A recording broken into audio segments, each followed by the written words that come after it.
आज मैं बात करूंगा तुगलक डायनेस्टी की, तुगलक वंश। और तुगलक वंश का यदि समय पूछा जाए तो मैंने ये लिख दिया है 1320 से लेकर के 1414, यानी तुगलक डायनेस्टी दिल्ली सल्तनत के बाद में एक ऐसी डायनेस्टी है जो कि अपने स्तर पर जानी जाती है।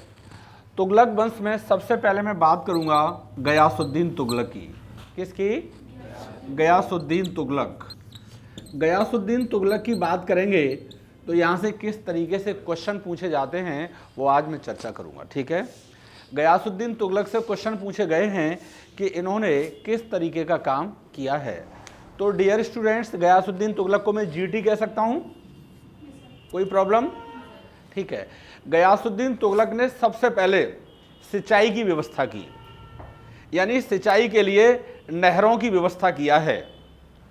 गयासुद्दीन तुगलक एकमात्र पहला सुल्तान है जिसने सबसे पहले कृषि व्यवस्था को डेवलप करने के लिए, सिंचाई को बेहतर बनाने के लिए व्यवस्था की है, और उसका नाम क्या है? गयासुद्दीन तुगलक। डियर, गयासुद्दीन तुगलक का उत्तराधिकारी है जौना खां, यानी जूना खां, जो कि आगे चल करके ये मोहम्मद बिन तुगलक के नाम से जाना जाएगा। गयासुद्दीन तुगलक को एक अभिशाप लगा हुआ था औलिया का। किसका लगा हुआ था? औलिया का। और ये बोला गया था कि दिल्ली दूरस्थ, दिल्ली बहुत दूर है, आप कभी दिल्ली नहीं आ सकते। ये बताते हैं गयासुद्दीन तुगलक जब दिल्ली के लिए जौना खां ने इसको बुलवाया तो दिल्ली के ही निकट एक जगह है अफगानपुर। कौन सा? अफगानपुर में इसने एक भव्य लकड़ी का महल बनवाया, और भव्य लकड़ी के महल को बड़ा डेकोरेट किया गया, बड़ा सजाया गया, बहुत सारे हाथी बांधे गए, डीजे बजाया गया।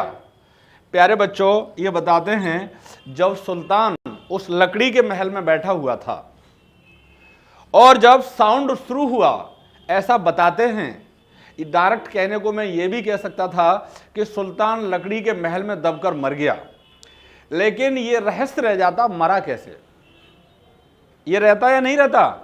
तो सुल्तान उस लकड़ी का महल ढह गया और सुल्तान उसमें दबकर मर गया और ये दिल्ली नहीं आ पाया। Do you understand? प्रश्न पूछे जाएंगे गयासुद्दीन तुगलक ने सबसे बड़ा काम क्या किया। सिंचाई के लिए पहली बार किसी ने यदि नहरों की व्यवस्था की है तो किस पर टिक करोगे? गयासुद्दीन तुगलक। और दिल्ली के निकट अफगानपुर महल में, लकड़ी के महल में दबकर इसकी मृत्यु हो गई। अब इसका उत्तराधिकारी जो मैंने अभी बताया था, क्या नाम है? जौना खां, या जूना खां भी कहते हैं। यही आगे चलकर मोहम्मद बिन तुगलक के नाम से ये दिल्ली सल्तनत का सुल्तान बनेगा। तुगलक वंश का इंपॉर्टेंट सुल्तान के नाम से जाना जाएगा। Do you understand? अब देखिए, मोहम्मद बिन तुगलक के बारे में बहुत कुछ कहने को मिलता है। मैं यहां आपको किस तरीके से प्रश्न की भूमिका बनेगी और किस तरीके से प्रश्न पूछे जाएंगे वो मैं आपको आज की क्लास के माध्यम से बताने जा रहा हूं, ठीक है। प्यारे बच्चों, जब हम एमबीटी की बात करते हैं, किसकी? मोहम्मद बिन तुगलक की जब हम बात करते हैं तो कुछ नई चीजें हमको देखने को मिलती हैं, और इतिहास के माध्यम से मोहम्मद बिन तुगलक बहुत कुछ सिखाने की बात करते हैं। तो यहाँ पर हम बात करते हैं एमबीटी। मोहम्मद बिन तुगलक को हम एमबीटी कहते हैं तो चलेगा। देखिए, मोहम्मद बिन तुगलक तुगलक डायनेस्टी में या दिल्ली सल्तनत में नए नए इन्वेंशन करने वाला पहला ऐसा सुल्तान है कि इतने एक्सपेरिमेंट ललित किसी ने नहीं किए। Do you understand? प्यारे बच्चों, मोहम्मद बिन तुगलक के बारे में आज हम ये बताएंगे कि किस तरीके से इसकी प्लानिंग है, यानी इसकी योजनाएं हैं। आज हम उस पर चर्चा करेंगे। देखिए, मेरा नाम डीआर सर है, मैं अपने ही नाम से जोड़ के योजनाओं को क्रियान्वित करूंगा। तो मैंने इसकी योजनाओं को बनाया है DRSK। क्या लिख दिया ये मैंने? डियर, मोहम्मद बिन तुगलक ने पहला ये एक्सपेरिमेंट किया कि दोआब के क्षेत्र में क्या कर दिया? कर वृद्धि कर दी, टैक्स इंक्रीज कर दिया, टैक्स बढ़ा दिया। और दोआब का मतलब आप जानते हैं क्या है? गंगा यमुना के बीच का क्षेत्र। और आपको पता है दो नदियों के बीच का जो क्षेत्र होता है वो फर्टिलाइजर लैंड होती है। आपसे ज्योग्राफी में भी क्वेश्चन पूछ सकते हैं। अब है समझ रहे हैं हमारी बात को? प्रीतम समझ में आ रहा है कि दोआब का क्षेत्र क्या है? कनक किस पर टिक करोगी बताओ? गंगा यमुना के बीच का क्षेत्र क्या कहलाता है? दोआब क्षेत्र कहलाता है। आपको कॉमन सेंस होना चाहिए कि जब नदियों में बाढ़ आती है तो नदियां अपने अवसाद को छोड़ जाती हैं, और जो अवसाद छोड़ के जाती हैं वो क्या है? वो उपजाऊ मिट्टी होती है। और जब नदियां, आपने देखा खादर का निर्माण होता है, नई मिट्टी का निर्माण होता है, खादर तो समझते हैं आप? तो नदियां अवसाद को लेके आती हैं और वो छोड़ जाती हैं, वहां पर प्रोडक्शन बहुत अच्छा होता है। ये ज्योग्राफी का भी सवाल है। तो सॉरी, दोआब में कर वृद्धि कर दी इसने। अब जैसे ही सुल्तान ने मोहम्मद बिन तुगलक के द्वारा दोआब में कर वृद्धि किया गया तो क्या पड़ गया? अकाल पड़ गया। अब अकाल पड़ गया तो उत्पादन होगा इसमें प्रीतम? बिल्कुल नहीं होगा, उत्पादन बंद हो गया। अब ऐसी कंडीशन में क्या टैक्स कलेक्ट किया जा सकता है सुभान? अरे भाई, जब पैदा ही नहीं होगा, उत्पादन ही नहीं होगा, एग्रीकल्चर व्यवस्था डैमेज हो जाएगी, तो सरकार को शीतल जी टैक्स मिलेगा? नंदन बताइए, बिल्कुल नहीं मिलेगा। और ऐसी कंडीशन में मोहम्मद बिन तुगलक की ये जो योजना है दोआब में कर वृद्धि, डी फॉर क्या है? बोलिए प्रशांत, क्या है? दोआब में कर वृद्धि, ये असफल होगी या सफल होगी? कुल मिला के ये कहा जा सकता है इसकी पहली ही योजना दोआब में कर वृद्धि फेल हो गई। अब आर का मतलब क्या है बताइए? राजधानी परिवर्तन। देखिए इसने राजधानी परिवर्तन क्यों किया, ये बड़ी बात है। इतिहासकारों ने यह बताया है परवेज कि दिल्ली के लोग इसको गाली भरे गुमनाम पत्र लिखते थे। अब आप ये बताइए, एक सुल्तान के लिए जनता के द्वारा पत्र लिखा जाए और उसमें एब्यूजिज गालियां हों और उसमें फ्रॉम करके कुछ भी ना हो, तो सुल्तान पनिशमेंट किसको देगा? अरे देगा किसी को? कैसे दे पाएगा? तो ये बताते हैं कि दिल्ली के लोग मोहम्मद बिन तुगलक को गाली भरे पत्र लिखते थे, तो उसने पनिशमेंट देने की हैसियत से राजधानी परिवर्तन करने का निर्णय ले लिया। लेकिन मैंने इतिहास को पढ़ा, मैंने ये सोचा कि ये बड़ा रीजन नहीं हो सकता। आप ये देखेंगे कि इसने अपनी राजधानी कहां की है ट्रांसफर करके? दौलताबाद। और दौलताबाद पूरा का पूरा हिंदूशाही क्षेत्र है। ये बताते हैं इसके मन में ये उद्देश्य रहा होगा कि जब दौलताबाद की तरफ से अटैक होते थे, आक्रमण होते थे, तो हो सकता है इसने हिंदुओं के आक्रमण से बचने के लिए इसने दिल्ली से राजधानी कहां ट्रांसफर की होगी? दौलताबाद की होगी। तो हो सकता है, ये जरूरी नहीं है कि गाली भरे गुमनाम पत्र ही लिखे हों, उस वजह से इसने राजधानी चेंज किया हो। यह भी बड़ा रीजन हो सकता है कि सुरक्षा की दृष्टि से इसने राजधानी परिवर्तन किया होगा। ये बताते हैं जब दिल्ली पूरा खाली हो गया तो इसने दिल्ली का सर्वे करवाया सुभान। Do you understand? और दिल्ली का जब सर्वे करवाया सुहानी तो एक घर से धुआं निकल रहा था। क्या निकल रहा था? धुआं निकल रहा था। तो इसको यह पता चला कि दिल्ली पूरे तरीके से खाली नहीं हुई है। तो उसमें देखा एक अंधा और एक लंगड़ा व्यक्ति था। तो ये बताते हैं कि उसने घोड़े से बंधवा के अब अंधे के ऊपर लंगड़े को बिठाला या लंगड़े के ऊपर अंधे को बिठाला, ये तो सुल्तान ही जान सकता है, और देवगिरी तक खिंचवाया। अब क्या बचा होगा उसके अंदर सोचिए। और जब इसे पूरा इन्वेस्टिगेशन ये फिक्स हो गया कि दिल्ली वीरान हो गई है, दिल्ली पूरे तरीके से खाली हो गई है, तो इसने फिर आदेश फरमान जारी कर दिया सुहानी कि चलो लौट के गो टू पावेलियन, फिर दिल्ली को चलो लौट के। अब सोचिए, जब दिल्ली पूरी वीरान हो गई, दिल्ली खाली हो गई, दिल्ली के लोग दौलताबाद पहुंच गए, महाराष्ट्र के आसपास का क्षेत्र सोचिए किस तरीके से सुरक्षित रहा होगा। तो इसने फिर कह दिया कि भाई लौट के फिर दिल्ली चलो। तो इससे यही तो लगता है कि दिल्ली के लोगों को यह सुल्तान पनिशमेंट देना चाहता होगा। इसकी योजना राजधानी परिवर्तन भी असफल हो गई। Do you understand? शिवानी, समझ में आ रहा नहीं आ रहा? दूसरा है सांकेतिक मुद्रा का प्रचलन, टोकन करेंसी। ये बताते हैं एट ए टाइम दिल्ली में चांदी की कमी हो गई थी। किसकी? चांदी की कमी हो गई थी। लोगों ने नकली मुद्रा ढालना शुरू कर दिया, लोगों ने नकली करेंसी को रेगुलेट करना शुरू कर दिया। सुल्तान को यह चिंता हुई कि इस तरीके से अर्थव्यवस्था पूरी डैमेज हो सकती है, तो उसने ये तय किया कि जितनी भी चांदी की मुद्रा है उसे रिटर्न में ले लो। एट ए टाइम क्या हुआ कि दिल्ली के लोगों ने बदले में पैसा मिल रहा था, नकली मुद्रा को ढाला, नकली मुद्रा को रेगुलेट किया और उसके बदले में बहुत सारा धन इससे ले लिया। ये बताते हैं, ये लिखा हुआ है कि हिंदुओं के घर उस समय टकसाल बन गए थे। टकसाल समझते हो? जहां मुद्रा या सिक्का ढाला जाता है, और लोगों ने बड़े स्तर पर सुल्तान को लूटने का काम किया। तो इसका सांकेतिक मुद्रा का प्रचलन, टोकन करेंसी का जो प्लानिंग था वो भी फेल हो गया। के फॉर कराचिल अभियान। प्यारे बच्चों, इसने कराचिल पर अटैक करने के उद्देश्य से एक बड़ी सेना का निर्माण किया, लाखों में घोड़े और सैनिक तैयार किए। क्योंकि कल के लेक्चर में मैंने आपको बताया था कि दिल्ली सल्तनत का खिलजी वंश का एक इंपॉर्टेंट एम्परर अलाउद्दीन खिलजी, जिसने एक नई सेना का निर्माण किया और उसने एक रजिस्टर बनवाया, और रजिस्टर में सुबहान ये बनवाया था दाग और हुलिया। आपको पता है मैंने क्या बताया? दाग का मतलब क्या था? साइन लगाना उस पर। आपने देखा है घोड़े खरीदे गए, घोड़ों पर चिन्ह लगाया गया।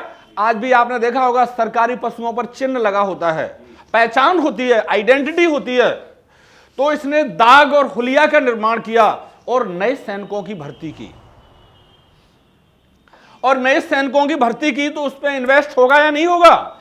यानी हुलिया लिखा गया कि सैनिक की कद और कांठी कैसी है, कितना चौड़ा है, सिग्निफिकेंट ऑफ बॉडी क्या है इसके, सब रजिस्टर में लिखा गया। तो ये सेना में ट्रांसपेरेंसी लाने के लिए काम किया गया, नहीं किया गया?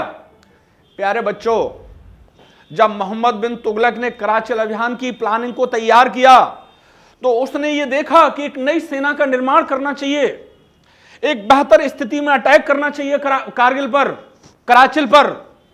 अब ऐसी कंडीशन में पुरानी सेना को कैसे निकाले?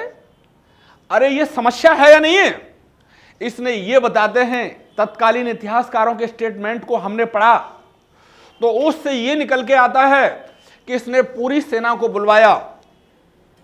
अब इसके सामने परिस्थिति ये थी कि यदि इनको सेना से निकाला जाएगा तो विरोध होगा या नहीं होगा? अरे अपोजिशन होगी या नहीं होगी? इसके मन में एक कंसेप्ट पैदा हुआ। परवेज, क्या कंसेप्ट पैदा हुआ? कंसेप्ट ये पैदा हुआ कि आप सब लोगों के लिए एडवांस सैलरी 1 साल का दिया जाएगा। आप 1 साल की छुट्टी पर घर जाइए, अपने परिवार के साथ रहिए। और ऐसी कंडीशन में उसके मन में यह प्लान हो गया कि इस बीच में ये 1 साल के लिए जाएंगे और नई सेना का निर्माण कर दिया जाएगा, तो विरोध नहीं होगा।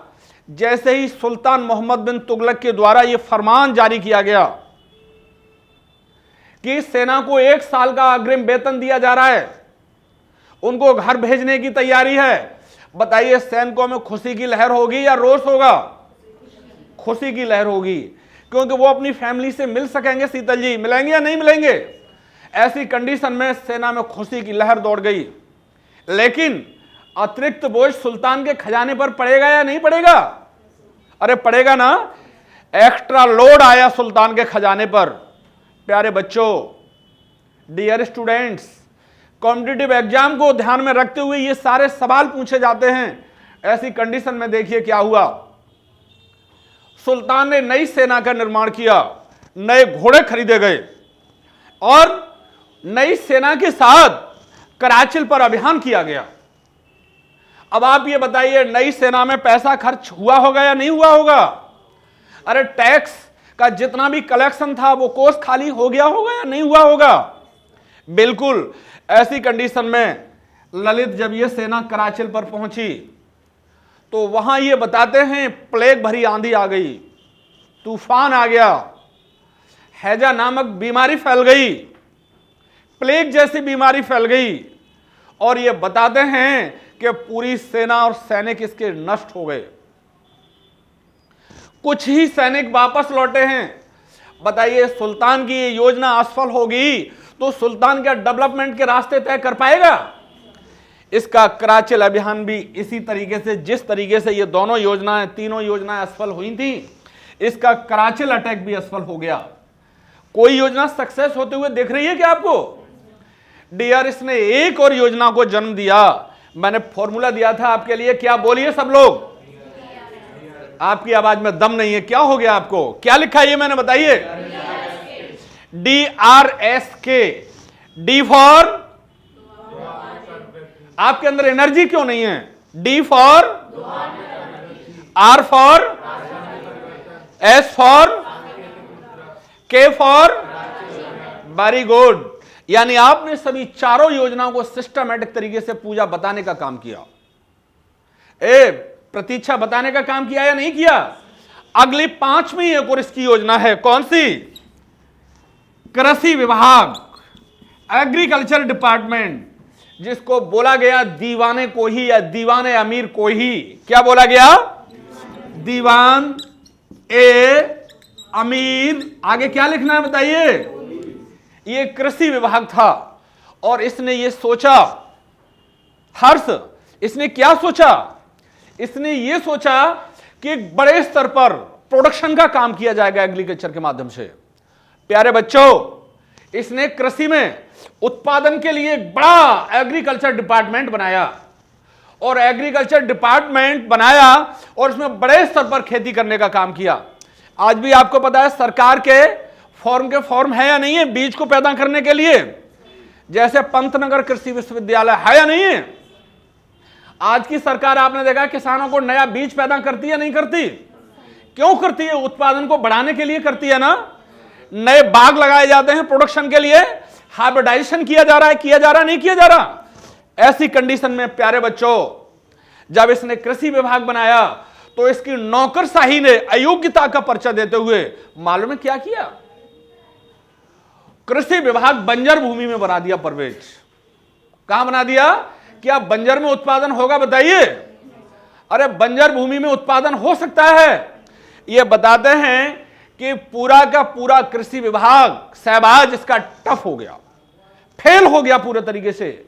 यहां कोई भी डेवलपमेंट नहीं हुआ, कोई उत्पादन नहीं हुआ। यानी कुल मिला के यह कहा जा सकता है कि नंदन, इसका जो कृषि विभाग था दीवाने अमीर को ही, ये पूरे के पूरे तरीके से क्या हो गया? असफल हो गया। प्यारे बच्चों, इसकी 5 योजनाएं जो बड़े स्तर की थीं, वो सारी की सारी योजनाएं प्रीतम क्या हुआ? धराशायी हो गईं। अब आप ये बताइए ललित, जब एक सुल्तान की सिस्टमैटिक तरीके से डीप थिंकिंग को ध्यान में रखते हुए उसकी सारी की सारी योजनाएं अनसक्सेस हो जाएंगी, तो क्या सुल्तान सक्सेस हो सकता है? देखिए, इन बातों से यह तो जरूर लगता है कि सुल्तान कुछ नया करना चाहता है। सुल्तान के अंदर सोच है, डेवलपमेंट फैक्टर उसके अंदर जन्म ले रहे हैं, लेकिन इससे यह लगता है कि सुल्तान के जो सहपाठी हैं, जो उसकी टीम है, वो शायद अच्छी नहीं रही होगी, सहयोगी अच्छे नहीं रहे होंगे। इसीलिए मोहम्मद बिन तुगलक की सारी योजनाएं क्या हो गई? असफल हो गई। एमबीटी की जब मृत्यु हुई तो एमबीटी की मृत्यु पर यह बोला गया है कि सुल्तान को प्रजा से और प्रजा को सुल्तान से मुक्ति मिल गई। एमबीटी के बारे में हमने ये इतिहास आपको बताया।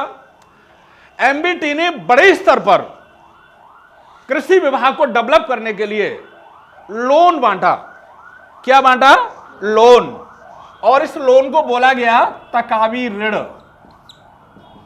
परवेज जी, क्या बोला गया बताइए? तकावी ऋण। तकावी ऋण होता है लंबे समय के लिए दिया गया कर्ज, दिया गया लोन। सहबाज, ये बताओ, आज भी आपको पता है सरकार किसानों को डेवलप करने के लिए लोन देता नहीं देता? पंपिंग सेट लगाने के लिए लोन मिलता है, बैल खरीदने के लिए लोन मिलता है, ट्रैक्टर खरीदने के लिए लोन मिलता है, अच्छे बीज लेने के लिए लोन मिलता है। तरीका बदला है, व्यवस्थाएं नहीं बदली, तरीका बदला है। आज आपको पता है उसी का तरीका है कि किसान क्रेडिट कार्ड प्रोवाइड कराया गया है, केसीसी के माध्यम से लोन मिलता है। आप ये बताइए, या केसीसी प्रोसेस ये उसी समय का नहीं है क्या? तो जो सुल्तान के द्वारा, मोहम्मद बिन तुगलक के द्वारा लोन दिया गया, अब अगला सुल्तान कौन आएगा? फिरोज शाह तुगलक। कौन आएगा? फिरोज शाह तुगलक। क्या मैं इसको एफएसटी कह सकता हूं? प्यारे बच्चों, एफएसटी सत्ता में आया तो इसके सामने बड़ी चुनौती है या नहीं है? फिरोज शाह तुगलक के सामने बड़े बड़े चैलेंजेस हैं पूजा, बहुत चैलेंजेस के सामने। जनता में असंतोष है, जनता में नाराजगी है।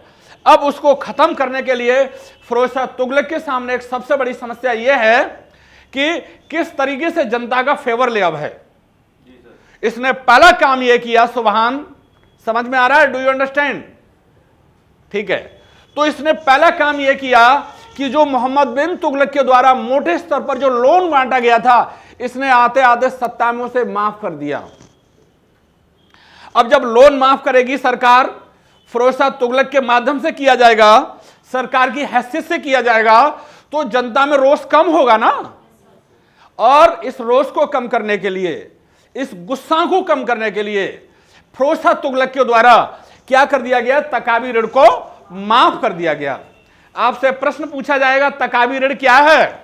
किसानों के लिए लंबे समय के लिए दिया गया लोन। अरे सवाल बनाओगे या नहीं बनाओगे? डियर, इसने पहला काम तो यह किया। दूसरा काम इसने यह किया, साम्राज्य का उत्पादन बढ़ाने के लिए, इनकम बढ़ाने के लिए इसने 1200 फलों के बाग लगवाए। यानी दिल्ली में इसने 1200 फलों के बाग लगवाए, फिरोजाबाद नगर बसाया, कई सारे डेवलपमेंट के काम किए। और फिरोज शाह तुगलक के बारे में कहा जाता है कि इसने डेवलपमेंट के प्रोसेस को आगे बढ़ाने का काम किया है और जनता में जो नाराजगी है उसको दूर करने का काम किया। तो आज की क्लास के माध्यम से मैंने आपके लिए तुगलक डायनेस्टी को पढ़ाया, पढ़ाया नहीं पढ़ाया?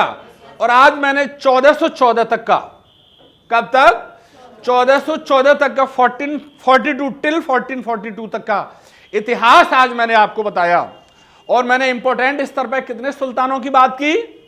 3। कौन कौन से? गयासुद्दीन तुगलक, दूसरा कौन है? मोहम्मद बिन तुगलक, और तीसरा कौन है? प्यारे बच्चों, जब आप किसी भी परीक्षा को दोगे तो यहां से लगभग क्वेश्चन बन जाते हैं।